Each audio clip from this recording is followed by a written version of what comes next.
अस्सलाम वालेकुम। वालेकुम अस्सलाम। कमीशन शॉप वाले की कमाई जायज़ होती है? क्योंकि मैंने एक क्लिप में सुना था कि जायज़ नहीं है। कमीशन शॉप कौन से? प्रॉपर डीलर का जो कमीशन होता है जी। कमीशन तो एक जनरल बात हुई ना, उस कारोबार में क्या होता है? जिसका सवाल है वो बोले, वो बताए। आड़ती नहीं, इस तरह नहीं बोले, मुझे काम बताएं वो क्या करता है। मंडियों में जो किसान लेकर जाते हैं वो किसान से भी कमीशन लेते हैं और आगे जो बेचते हैं वहां से किसान से क्या लेते हैं? जो कमीशन लेते हैं उनको बेचते हैं।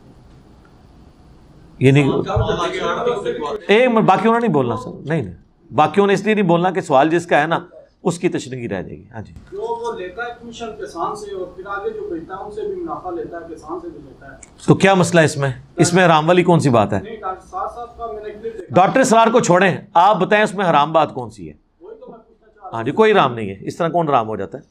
देखें, किसान जो है वो जो मंडी में आड़ती बैठा हुआ है, उस मंडी की वो उस दुकान का किराया किसान दे रहा है या आड़ती दे रहा है? किसान को प्लेटफॉर्म के अपनी चीजें आके वो बेचे, ये आड़ती प्लेटफॉर्म प्रोवाइड कर रहा है ना, तो वो उसका नहीं लेगा। दुनिया में सारा कारोबार एक दूसरे के ऊपर डिपेंडेंट होता है। वो सब दोनों तरफ से ले रहा है, 50 तरफ से ले, जिधर जिधर वो अपनी एक्सपर्टीज दे रहा है वो लेगा। प्रॉपर डीलर भी दोनों तरफ से नहीं लेता। प्रॉपर डीलर दोनों क्यों लेता है? इसलिए कि जो किराए के लिए ढूंढ रहा है उसके साथ भी उसने एहसान किया है, और जिसको लेके दिया है उसके साथ भी एहसान किया है। दोनों है, तीनों तरफ है। ये तो कुरान में अगर कहीं लिखा है ना दोनों तरफ से लेना हराम है, फिर हम आगे चलेंगे ना। हराम कहने के लिए दलील चाहिए, हलाल कहने के लिए कोई दलील नहीं चाहिए। हर चीज अपनी असल में हलाल है जब तक उसे कोई चीज हराम ना कर दे। आप अगर मुझे 100 जानवरों के नाम लिख दें, ये हलाल है, ये नहीं है, ये, तो हमको जनरल बताएंगे भी। सही मुस्लिम में हदीस है कि दरिंदे चाहे परिंदों में हो चाहे चरिंदों में हो, यानी जो मवेशी हैं उनके अंदर जो दरिंदे हैं, जैसे कुत्ता है, रीछ है, शेर है, ये दरिंदे हैं सारे गोश्तखोर। चाहे परिंदों में हो, जैसे कौवा है, चील है, गिद्ध है। सही मुस्लिम में एक हदीस में है कि ये सारे हराम है जो भी उस कैटेगरी में आएंगे। फी नफ्स से ही कोई कारोबार हलाल हराम होगा तो फिर उसकी कमाई हलाल और हराम के बारे में फैसला होगा।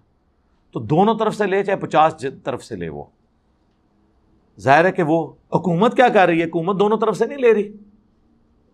कितने जुल्म पे मबनी टैक्स हैं, 2-2, 3-3 तरफ से ले रहे होते हैं।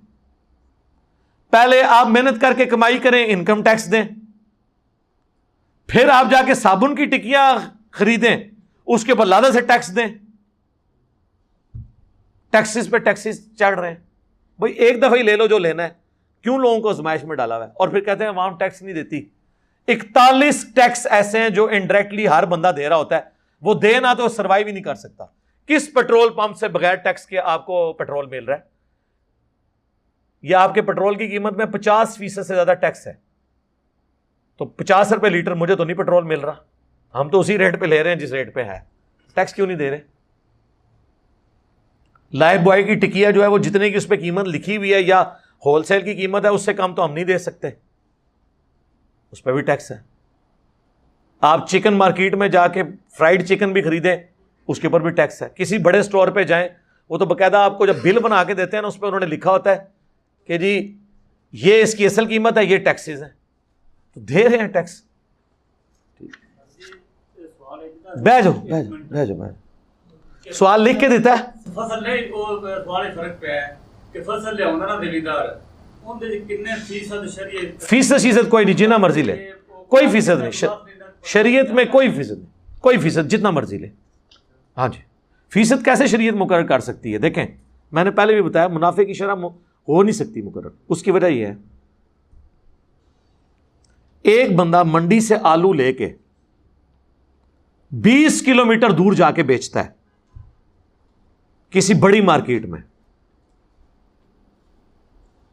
क्या उसका रेट और जो मंडी से लेके मंडी के साथ ही एक छोटी सी दुकान पे बेचता है उसका रेट बराबर हो सकता है कभी?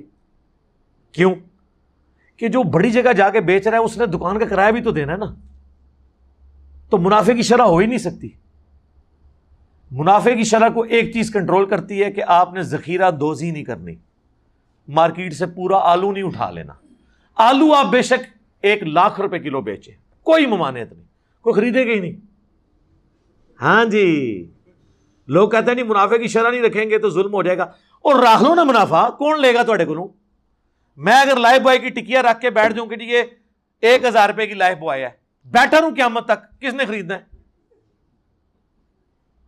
लेकिन अगर मैं दुनिया से सारा साबुन उठा के और मैं कहूं आज से मैं 1,000 रुपए की टिकिया बेच रहा हूं, अब लोगों को हाथ पांव पड़ जाएंगे।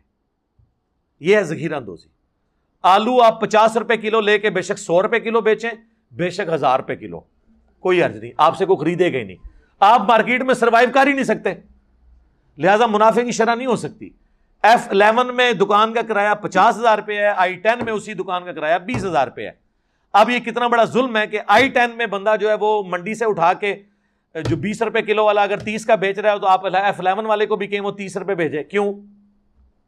उसको तो जाने का किराया भी ज्यादा पड़ रहा है, उसकी तो दुकान का भी किराया ज्यादा है। मुनाफे की शरह इस्लाम ने रखी नहीं है। तो किने कहानियां कराई है कि मुनाफे की शरह इस्लाम रखे? इस वास्ते तो एक करोड़ जिल्दां दी किताब चाहिए है एक एक चीज़ दे रेट लिखने वास्ते। इस्लाम ने जनरल कहा है ब्लैक मार्केटिंग ना हो, जितने मर्जी का बेचो। एक बंदा कहता है दूध मैंने 300 रुपये किलो बेचना है, ठीक है बेच ले, फिर कौन खरीदेगा? नहीं खरीदेगा। मुनाफे की शरह हो ही नहीं सकती। एक बंदा खालिस दूध बेच रहा है, एक स्प्रेटा बेच रहा है, यानी मलाई निकली हुई, दोनों के रेट में फ़र्क है। अब आप दोनों को बराबर रेट पे तो नहीं ला सकते, हो ही नहीं सकता। अब आप KFC को कहेंगे वो आम चिकन की तरह रेट लगाए, भाई वो केएनएन वालों से उठा रहे हैं चिकन। आप चिकन ले रहे हैं 300 रुपए किलो, उनको पड़ रहा है 1,000 रुपए किलो या 500 रुपए किलो, तो वो किस तरह आपको उस रेट पे दे दें? कहते हैं जी वो जी हमारी रेडी पे तो 50 रुपए के इतने चिप्स मिलते हैं और KFC वाले 100 रुपए के इतने से देते हैं। सर KFC ने जो आलू लिया वो 1,000 रुपए किलो है, तो तुस जेड़े आलू के चिप्स खा रहे हो वो 50 रुपए किलो है। तो अपनी अकल भी तो सोचे ना।